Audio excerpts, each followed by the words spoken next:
Welcome children. Today we move on to League of Nations.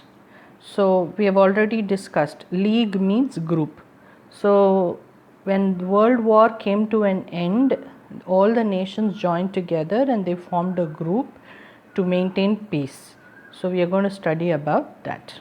Structure and composition. The covenant of the league was worked out at the Paris Peace Conference. So covenant means agreement, or we could also use the word contract. So the agreement of the league was worked out at the Paris Peace Conference and included in each of the treaties that were signed after the First World War. So all the treaties that were signed after the First World War were included into that. It was largely due to the pressure from President Wilson that this task was accomplished. So who was the reason behind this? It was President Wilson. We have already studied about him, and he was the person who was able to bring about this task. Task is work. In drawing up the constitution as I have told you, rules. Constitution means the rules or the set of rules to run an organization or a government is called as a constitution. In drawing up the constitution of this organization, which organization? League of Nations, the ideas of Britain and America prevailed. So two major countries were the reason for giving ideas for all setting up the rules. One was Britain and the other one was America. Britain, that's what we call England. The league consisted of 5 bodies. This is very important question. So the League of Nations has how many groups in it? Inside it, it has got 5 bodies. One is called as the Assembly. The second one is called the Council. The third one is called Secretariat. The fourth one is the Permanent Court of Justice, and the last one is the International Labour Organization. So these are the 5 bodies, or we can also put it in simple terms, groups in the League of Nations. So you must know this by heart. Each member country, so what do I mean by member country? Say for example, in the Central Powers we had a few countries, in the Allies we had few countries. So all these countries put together, they formed the League of Nations.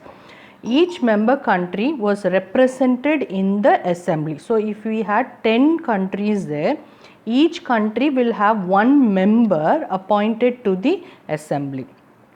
What is the work of the Assembly? It discussed general policies. So the people there, I mean the member country representative, they would discuss on the general policy, and any decision taken in the Assembly had to be unanimous. Unanimous means it has to be fully agreed. So the group has to agree completely. The council was the second now. The first part of it is Assembly. So you should know what is the work of the Assembly. They should discuss on general policy, and they have to take decisions taking the complete agreement of the Assembly. The next one is Council. The council was the executive of the league. So when decisions are being made, who is going to render that work, who is going to be enforcing that work? It is the work of the council.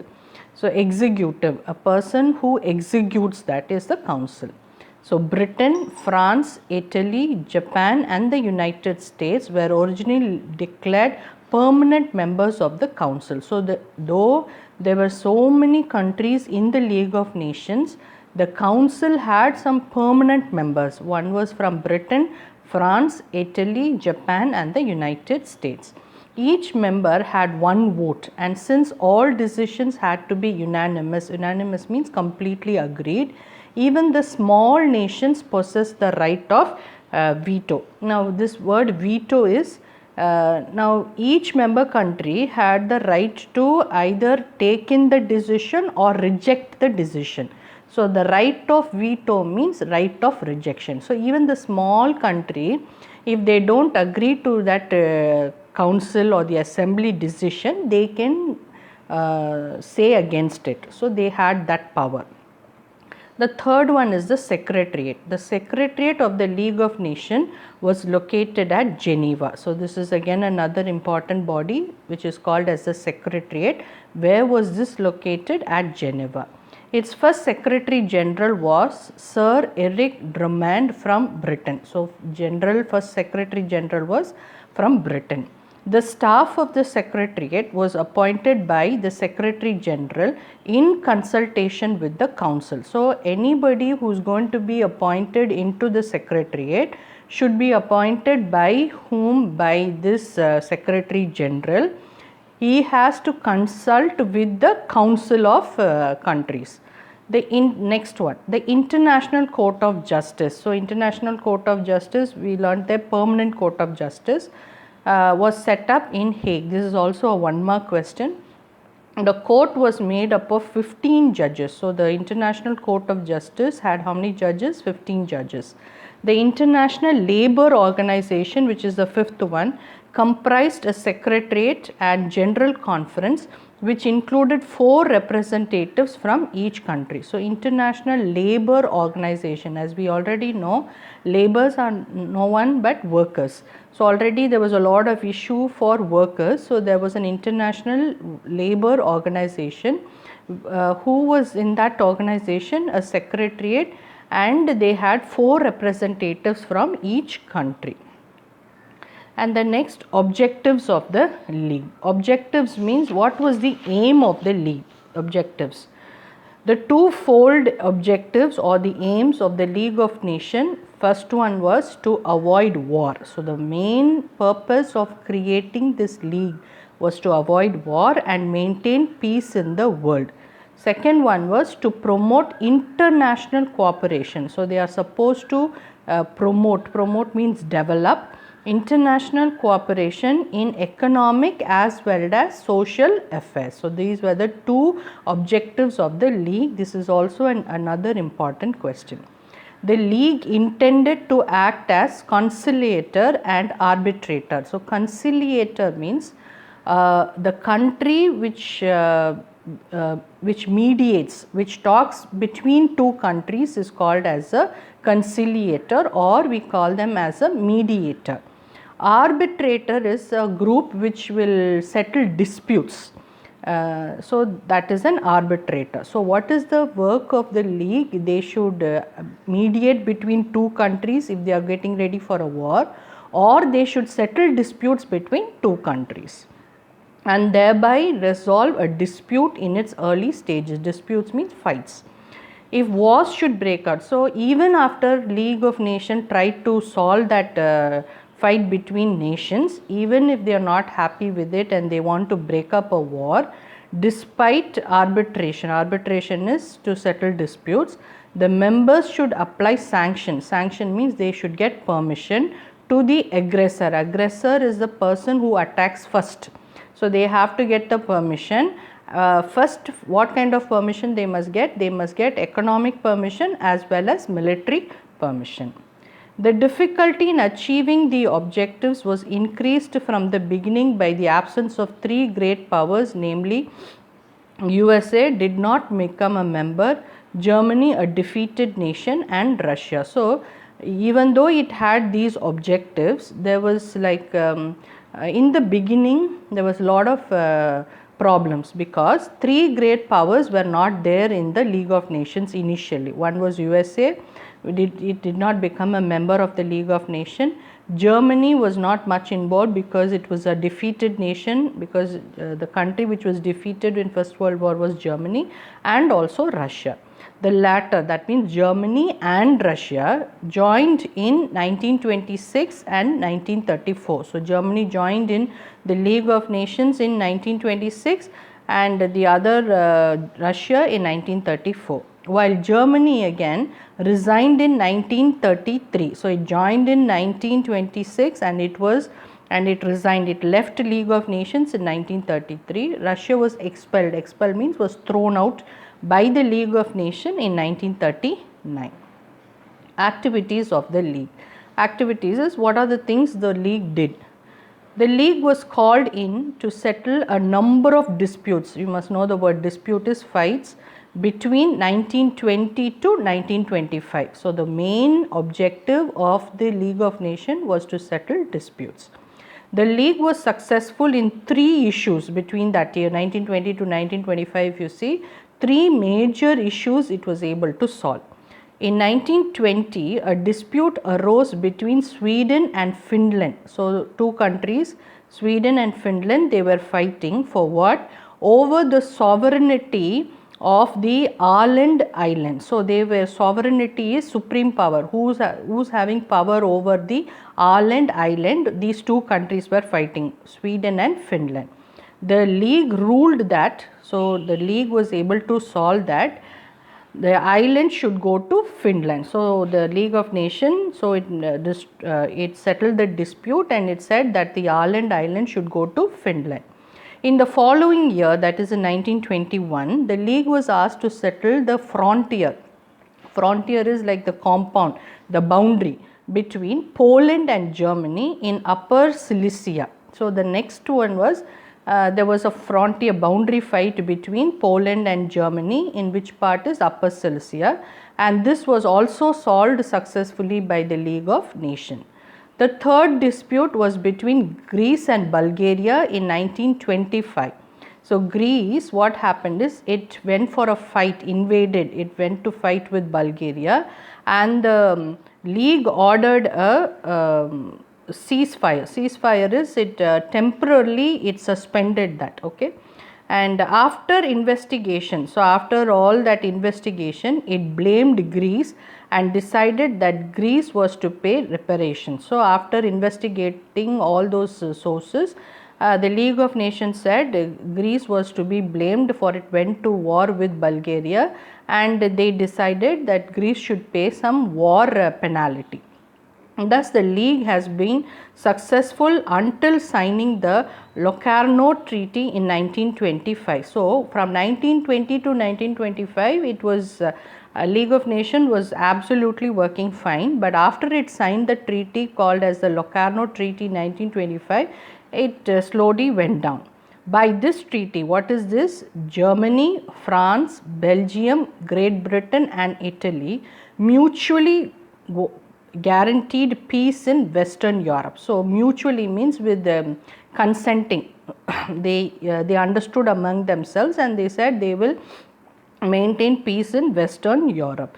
Thereafter, Germany joined the League and was given a permanent seat on the Council. So, after that, Germany again joined with the League and he was given a permanent seat in the Council.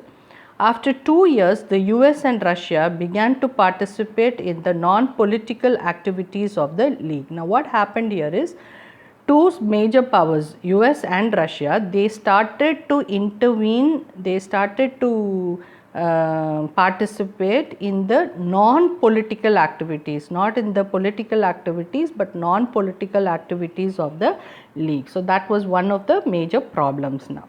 Violation means when you move out of a rule, we call it as a violation. One of the major problems confronting the European powers was how to achieve disarmament. Disarmament is an important term, that means how to reduce military force and weapons, that is called as disarmament. So, the League of Nations major problem is how to avoid countries having less amount of military force and less weapons. That was the major problem. In 1925, the Council of the League set up a commission to hold a disarmament conference to sort out the problem. So, in 1925, the League of Nations, which had the Council as one of the body, it called for a conference to talk about what disarmament, how to reduce the use of weapons or force. But the proposed conference materialized only in February 1932, but they were called in 1925, but it somehow worked out only in February 1932. In this conference, Germany's demand of equality of arms with France was rejected. So, Germany already we have seen that Germany's power of having weapons, they were asked not to have huge military people, not to have submarines and all that. But now what is Germany asking is, I want to have weapons as equal as France, and this was rejected by the League of Nations. In October, Hitler withdrew Germany from the conference and the League. So, the major person who was there in Germany was Hitler, and this was not liked by him. So, he withdrew Germany from the conference as well as from the League of Nations. Japan attacked Manchuria in September 1931 and the League condemned Japan. So, now again there is another fight in 1931 wherein Japan went to attack Manchuria and the League warned Japan not to do so. So, Japan also followed the example of Germany and resigned from the League, but this was not liked by Japan. So, what Japan did is followed just like Germany. How Germany left the League of Nations, Japan also left off the League of Nations. In the context of Italy's attack on Ethiopia, the League applied sanctions. So, when Italy wanted to go and attack on Ethiopia, the League applied for permission. Sanction is permission. As the sanctions came into effect, Italy resigned from the League in 1937. Again, here we can see that Italy again was not happy over it. So, Italy also resigned from the League of Nations in 1937. So, slowly one country after the other is moving out from that group of nations. Thereafter, the League was a passive witness to events. Passive means only was able to see but was not able to take up any decisions. Taking no part in the crisis over the Rhineland. We already have seen about Rhineland. So, even when that problem was going on, League of Nations was not able to take any action. Rhineland, Austria, Czechoslovakia and Poland. The last decisive action it took was in December 1939 when Russia was expelled for her attack on Finland. So, the last decision action she was able to take was on Russia when Russia was expelled when she attacked Finland. The assembly did not meet again. So, the League of Nations had an assembly. Assembly is from each country there will be one representative. They did not meet again and the League of Nations was finally dissolved in 1946. This is very important. So, when was the League of Nations dissolved? It was completely destroyed. It was in 1946. Causes of failure. So, what was the reason for League of Nations to fail? The League appeared to be an organization of those who were victorious in the First World War. So, the League was more or less very supportive to the countries which were victorious in the First World War, especially US and all that, the Allies.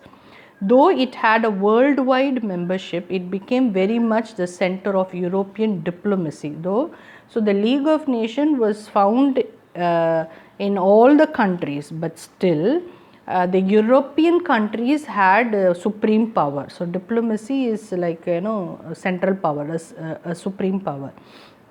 The unanimity of members was required for all decisions on political issues. So, the only thing is, anything that the League of Nations had to do, it had to get the agreement from all the nations, with leaving out not even one single country. Since it lacked, so the League of Nations itself did not have, lack means did not have military power of its own. So, the League did not have what? Military power. It could not enforce any kind of decision. So, it was only able to solve, it was only able to say something, but because it did not have any military force, it was not able to enforce any kind of decision.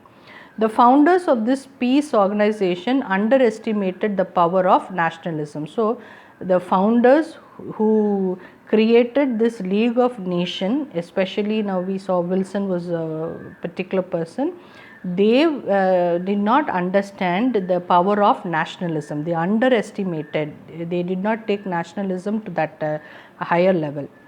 The principle of collective security could not be applied in actual practice. So, collectively together giving security was not possible. When Italy, Japan and Germany, headed by dictators, refused to be bound by the orders of the League, Britain and France were the only major powers to act decisively. So what happened here is Italy, Japan and Germany, they were all headed by dictators. Dictators are people who think that they are the only person who can rule it. So they are called as dictators, okay, as in case of Hitler we have seen, Lenin we have seen, and they refused to follow the orders of the League. So but Britain and France, they were the two major powers who worked actually on it, but they were not enthusiastic supporters. But though they were major powers, Britain and France, they did not support enthusiastically to the League as it was the brainchild of Wilson, because the League was like a child to Wilson, President Wilson,